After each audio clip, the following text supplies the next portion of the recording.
दर्द जो झेलता है, दर्द का एहसास उसी को होता है।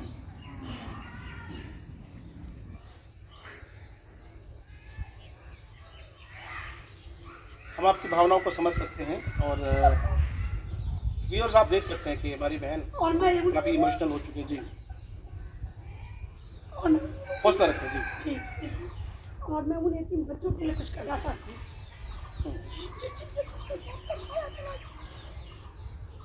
और हमारी और जनरल जो औरतें हैं, मैं उनके खिलाफ जो दबी हुई हैं, जो कुछ नहीं कर पा रही हैं, जो जिनको दबाया जाता है, मैं उनके खिलाफ लड़ाई लड़ूंगी।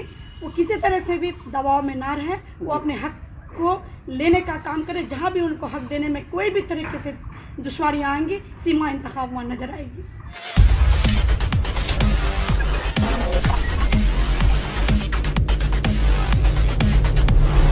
अस्सलामुअलैकुम, नमस्कार, आदाब। मैं हूं निहाल अख्तर पयामी और आप देखना शुरू कर चुके हैं आपका अपना चैनल गांव मोहल्ला।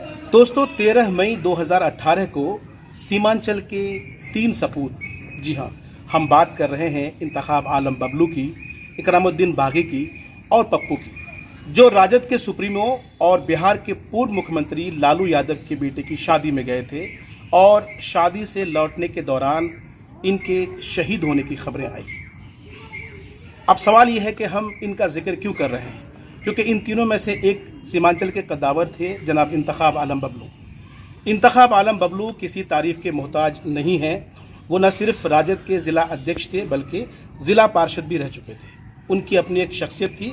आज हमारे साथ मौजूद है उनकी अहलिया मोहतरमा सीमा इंतखाब जी। आइए सीधे उनसे हम गुफ्तगू करते हैं और ज़ाहिर है सियासी लोग हैं, तो इनसे हम सियासत से जुड़ी बातें करेंगे और देश के, राज्य के और ज़िले के जो मौजूदा हालात हैं उस पर भी हम इनसे चर्चा करेंगे।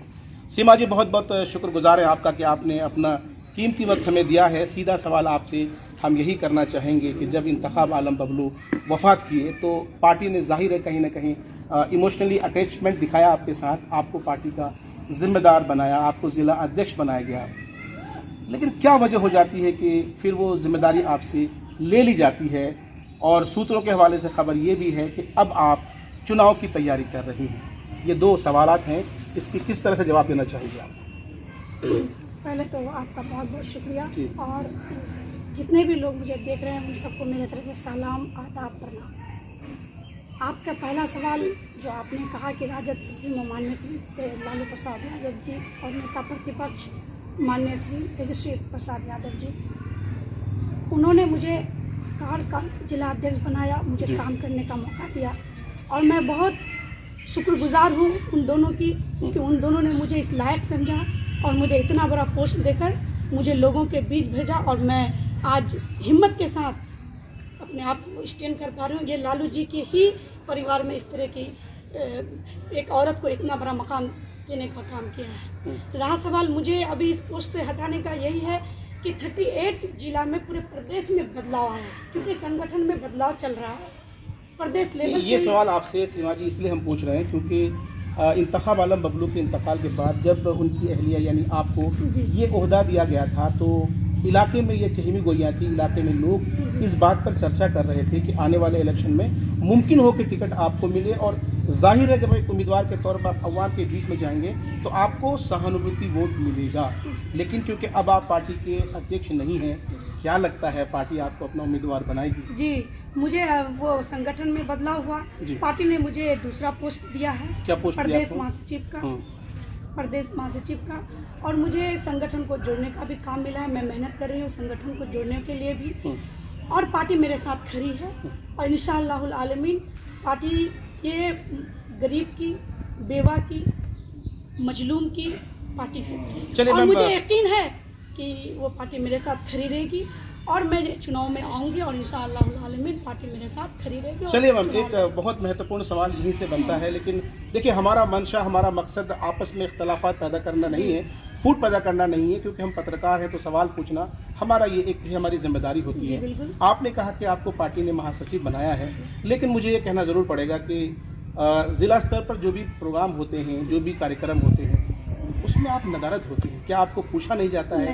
या आप मसरूफियत की वजह से नहीं पहुंच पाते? जी, सबसे पहली बात कि जब संगठन में बदलाव आया, जब हम लोग रद्द बदल हुआ पोस्ट का, और उसके बाद लॉकडाउन हो गया। ठीक है, लॉकडाउन होने के बाद जस्ट अभी खुला है और 1-2 प्रोग्राम हुए हैं जिसमें मुझे इनवाइट हुआ, लेकिन मैं कुछ फील्ड में ज़्यादा बिजी होने के कारण नहीं पहुंच पा रही हूं, और सरवर जी से हमारी बात होती रहती है, और सरवर जी मैं चाहती हूँ कि अच्छे से पार्टी को वो चलाए, चलिए और आप संगठन को मजबूत करे।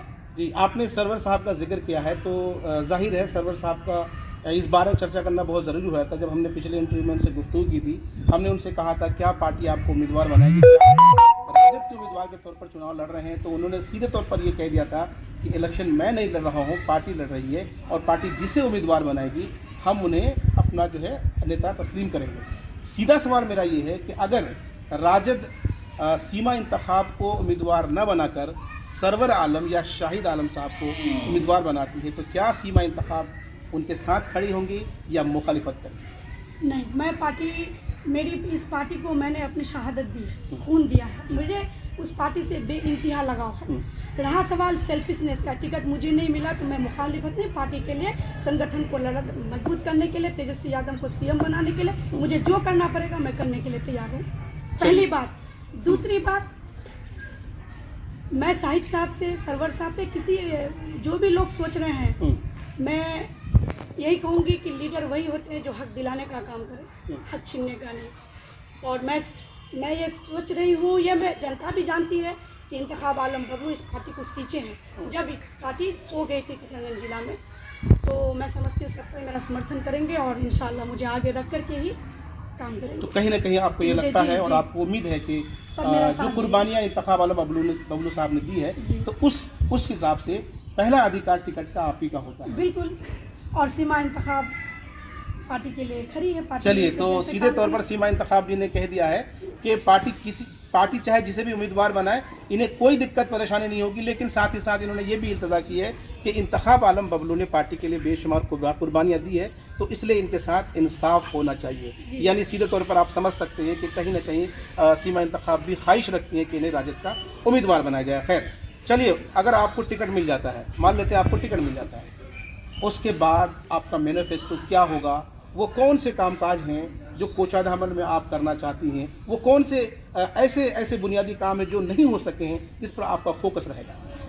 सबसे पहले तो मेरा जुर्म के खिलाफ लड़ाई, हमारे शौहर इंतखाब आलम बबलू, मैं उनकी सिपाही के तरह उनके साथ कदम से कदम मिलाकर चलती थी, और वो जो करते थे मैं वही करना चाहती हूँ। कोचाधामन की जनता के साथ, पूरे जिला किशनगंज के लोगों के साथ जुल्म के खिलाफ लड़ाई हमारी जारी रहेगी, और इसीलिए मैं इस लाइन में आई हूँ। मैं चाहती हूँ कि हमारे शौहर मरहूम इंतखाब आलम साहब की जो शहादत वो रायगा ना जाए, जुल्म के खिलाफ हमारी लड़ाई जारी रहेगी, और लोगों के साथ न्याय होना चाहिए, क्योंकि अभी पुलिया रोड विधायक आएंगे जाएंगे, ये बनते रहेंगे, होते रहेंगे, ये कागजी काम, लेकिन जो लोगों के साथ जो अन्याय नहीं होना चाहिए, ये चीज़ को पहले मैं ख़त्म करूँगी। मैं चाहती हूँ कि ब्लॉक फ्री रहे, ब्लॉक हर इंसान का हो, जिला हर इंसान का, हर कोई गरीबान पकड़ के वीडियो के आंख से आंख मिलाकर बात करे, वहाँ धांधली ना हो। आपको लगता है कि इस वक्त धांधली हो रही है? बिल्कुल, नीतीश सरकार में बिल्कुल धांधली हो रही है। आप अभी क्वारंटाइन का ये जो अभी तमाशा हुआ आपने देखा, नेता प्रतिपक्ष माननीय श्री तेजस्वी प्रसाद यादव जी ने जब आवाज़ उठाया, तभी ये लोग के कान में जुई रहेगा, तब ये लोग सहम के फिर कदम। नहीं तो अगर नेता प्रतिपक्ष माननीय श्री तेजस्वी प्रसाद यादव जी अगर नहीं आवाज़ उठाते, तो ये लोग तो हमारे मजदूर भाइयों का वो हाल करते, भूखे मर जाते। कोरोना से तो कम मरते, भूखे मर। ये है इस सरकार की हालत। इस चीज़ को बदलेंगे, और ये पार्टी का मैनिफेस्टो के साथ हम चलेंगे, और मेरा अपना एक क्योंकि इंतखाब आलम बबलू अपने आप में एक बैनर था, चलिए, और उस बैनर के नीचे वो जो काम करते थे वो मेरा जारी रहेगा, चाहे मेरी जान चली जाए, मैं इसके लिए लड़ाई लड़ूंगी। चलिए, बहुत खूब। क्योंकि आप एक महिला हैं, आप एक खातून हैं, तो जाहिर है इलाके की जो खातून हैं, महिलाएं हैं, उन्हें भी आपसे उम्मीदें होंगी। महिलाओं के अपने मसाइल होते हैं, अपने इश्यूज होते हैं। आप एक महिला उम्मीदवार के तौर पर महिलाओं के लिए क्या करना चाहेंगे? जी, महिलाओं के लिए सबसे पहले तो मैं अभी इस क्षेत्र भ्रमण के दौरान मैं हमारी बेवा विधवा महिला बहनों से मिल रही हूँ, जो जिनके कमाने वाले नहीं हैं, और जो अपने दर्द को बयां भी नहीं कर सकती हैं। मैं चाहती हूँ मैं उन लोगों का हर मुमकिन कोशिश करूँ, क्योंकि दर्द जो झेलता है, दर्द का एहसास उसी को होता है।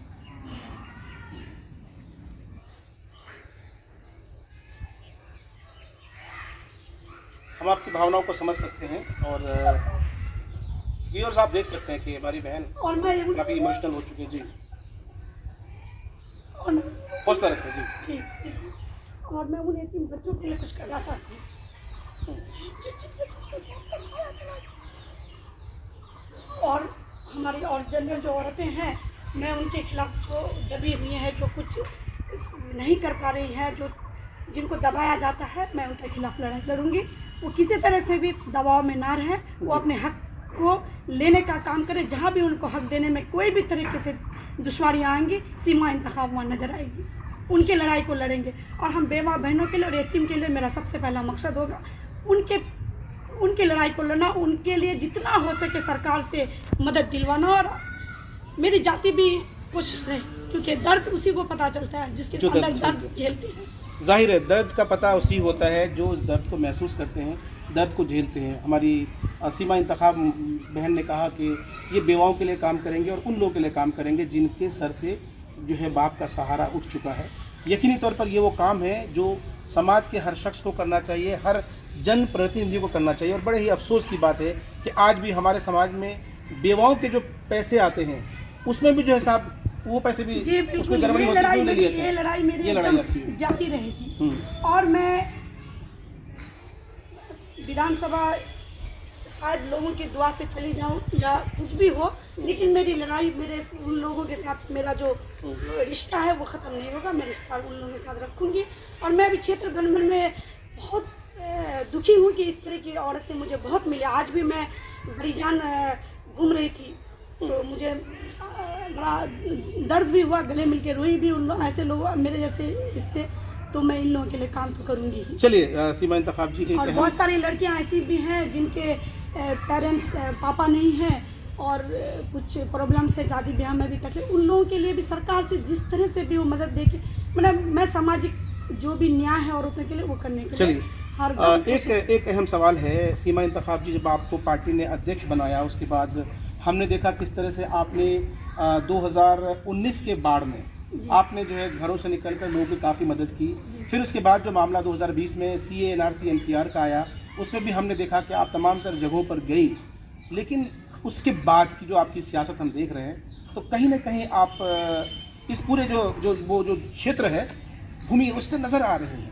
क्या वजह है एकदम से बैकफुट पर चले जाने की वजह क्या हो सकती है? क्या इसलिए कि आपको पार्टी से अध्यक्ष पद से आपको महासचिव बनाया गया? नहीं बिल्कुल नहीं। मुझे ऊपर का पोस्ट दिया है। पोस्ट में मेरे को कोई तकलीफ नहीं है, पार्टी या उससे नहीं। लॉकडाउन होने के कारण थोड़ा सा मैं अपना सेफ्टी ये कर रही थी और मेरा बेटा बाहर से आया था तो हमको 1 महीना उसके साथ रहना था, क्योंकि 1 महीना के अंदर ही पता चलता है कि क्या है। तो बेटा जब बाहर से आ गया उसको लेके थोड़ा मैं उलझ गई थी, क्योंकि मैंने अपने शोहर को खोया तो मैं बेटे को ज़्यादा से ज़्यादा टाइम दे रही थी, बड़ा बेटा को, कि वो बाहर से आया था सफ़र करके, तो उसी के पीछे लगी थी थोड़ा सा। इंतखाब जी, वो सीमा जी, उसके बाद मैं 1 महीने से क्वारंटाइन सेंटर्स वगैरह जो भी लोगों के साथ मिल रही हूँ। चलिए आप लगातार लोगों से मिल रही हैं, हमारी शुभकामनाएं, हमारी दुआएं आपके साथ हैं। और जुमला था भूल गए क्या बोला था। और ये लॉकडाउन में सारे लोग ही लॉकडाउन थे तो मैं भी पालन कर रही थी कि लॉकडाउन है इसको मानो, तो क्योंकि ये सोशल डिस्टेंसिंग का मामला था तो उसको मैं मेंटेन कर रही थी, जो कि मेरे अगर मैं गलत करूँ तो समाज में भी लोग गलत करेंगे, तो मैं उसको भी थोड़ा। चलिए आपने सोशल डिस्टेंस मेंटेन की बात कही और आप जिस कोचा धामन से चुनाव लड़ना चाहती हैं ये वो रणभूमि है, वो जगह है जहाँ पर पहले से 2-3 महारथी मौजूद हैं जो मौजूदा विधायक हैं और उनके जो प्रतिद्वंदी हैं अलहाज इजार एसपी साहब, हो सकता है वो संभावित हिमायन के उम्मीदवार होंगे। राजद से आप भी हो सकते हैं, सरवर साहब भी हो सकते हैं, जो भी हो। तो सीधे तौर पर ये त्रिकोणीय मुकाबला देखने को मिल रहा है। क्या लगता है इन 2 योद्धाओं के बीच आप लोग टिक पाएंगे? सबसे बड़ी बात, अगर मैं इन 2 योद्धाओं के बीच मुझे आप लाएंगे तो मेरी लड़ाई मुझसे है। मेरी लड़ाई सामने मेरे कोई नज़र नहीं आ रहा है। मेरी लड़ाई मुझसे, मैं कितना मेहनत करूं, लोगों के बीच जाऊं, औरतों के बीच जाऊं, उसके चूल्हे तक पहुंचूं, उनके दुख दर्द को देखूं। मेहनत का वक्त कहाँ बचा? अब तो इलेक्शन होना है। नहीं, इलेक्शन वो मेरी लड़ाई मुझे खुद से है और मैं समझती हूँ कि मैं बहुत ही मजबूत हूँ और बहुत ही मजबूत, क्योंकि मेरा 20 साल का मेहनत है। मैं इंतखाब आलम बबलू के नाम पर इलेक्शन में फाइट करने जा रही हूँ और बहुत ही मजबूत पार्टी, जो मजलूम की पार्टी है, जुल्म के खिलाफ लड़ाई लड़ने वाली पार्टी है। हमारा जो लोगो है वो पब्लिक देख रही है कि हम क्या कर रहे हैं अपोजिशन में। अच्छा, आपने तेजस्वी यादव का जिक्र किया था, आपने कहा था कि तेजस्वी यादव के एक्शन के बाद जो है साहब चीज़ें दुरुस्त हुई जी, हैं, बिल्कुल। क्वारंटाइन सेंटर्स में सुविधाएं मिलनी शुरू हुई है। हालांकि जेडीयू और बीजेपी के नेताओं ने उस वक्त तेजस्वी यादव पर कई गंभीर आरोप लगाए जब तेजस्वी यादव जी दिल्ली से अपनी जो है पर्सनल गाड़ी से सीधे घर आए और घर आकर उन्होंने क्वारंटाइन नहीं किया। तब उनसे कई तरह के सवाल किए गए, उनसे ये भी कहा गया कि जब जब विपदा की घड़ी आती है, जब जब मुसीबत की घड़ी आती है, तेजस्वी यादव राज्य छोड़कर भाग जाते हैं। इस पर क्या स्पष्टीकरण? इस पर यह स्पष्टीकरण मेरा है कि जो मैं वहाँ से तेजस्वी यादव जी लॉकडाउन से पहले गए थे और फंस गए, तो ये भागने वाली बात तो आप मैंने सीख दो, चलिए ठीक है। उसके बाद वो जो मैंने कहा कि कोरोना का जो एक चला कि आप ट्रेवल नहीं कर सकते, उनको उसने उस चीज़ों को मान, फिर जब थोड़ा हल्का हुआ तो वो रिटर्न आए और वो क्वारंटाइन भी किए, अपने आप को होम क्वारंटाइन किए और फिर सोशल मीडिया के माध्यम से लोगों की लड़ाई लड़े और बहुत बेस्ट लड़े, बहुत 100% नेता प्रतिपक्ष का जो रोल अदा किया। अगला सीएम मेरा मानना है कि माननीय तेजस्वी प्रसाद यादव जी हमारे बिहार के अगला सीएम है। विपक्ष जितना भी छीटा कैसे कर, मजबूत वही होता है जिसके पीछे लोग छीटा कैसे करते हैं। कमजोर के पीछे कोई नहीं डरता है। एक खबर ये भी आ रही है, सोशल मीडिया पर अक्सर खबरें चलती हैं और अक्सर लोग कहते हैं कि अगर राजद और एमआईएम का गठबंधन हो जाता है तो हो सकता है कि बिहार में जो मुस्लिम बहुल क्षेत्र हैं वहाँ पर राजद को मजबूती मिलेगी। क्या ऐसे आसार दिख रहे हैं कि राजद और एमआईएम में गठबंधन हो सकता है? ये पार्टी का ऊपर स्तरीय मामला है, इसमें मैं कुछ नहीं बोल सकती क्योंकि ये राजद का, राजद पार्टी अपना निर्णय करेगी क्या उसमें तो मेरा। चलिए बहुत बहुत शुक्रिया। अब मैं आखिर में चाहूँगा कि आप हमारे व्यूअर्स को हमारा जो यूट्यूब चैनल गांव मोहन है उसमें लगभग 1,17,000 समथिंग जो है हमारे व्यूअर्स हैं और ये रेगुलरली हमें देखते हैं और अल्हम्दुलिल्लाह सारे अपने क्षेत्र के हैं, तो उनके लिए सीमा इंतखाब जी का क्या पैगाम है, क्या संदेश है, प्लीज़? जी मेरा यही पैगाम है कि हम सब मिलकर एक होकर रहें और हम सब मिलकर अभी जो भी लड़ाई है हम सब मिलकर लड़े, विपक्ष की लड़ाई हम सब मिलकर लड़े और बिल्कुल जुर्म ना सहें।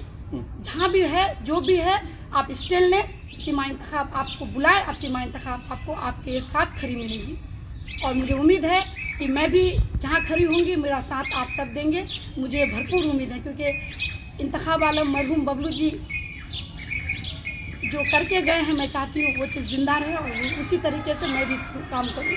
चलिए, तो ये थी सीमा इंतखाब जी बेबाकी से अपनी बात रख रहे थे और मैं आप सबका शुक्रिया अदा करता हूँ कि आपने हमारे वीडियो को अब तक देखा है। कई दफ़ा ये काफ़ी इमोशनल हो गई हैं। अगर आप हमारे वीडियो को यूट्यूब पर देख रहे हैं तो हमारे चैनल को सब्सक्राइब कीजिए और अगर हमारे वीडियो को फेसबुक पर देख रहे हैं तो हमारे चैनल को जो है आप इसे भी जो है आप लाइक कर सकते हैं, पेज को लाइक कर सकते हैं, कमेंट कर सकते हैं, शेयर कर सकते हैं। अल्लाह हाफिज़।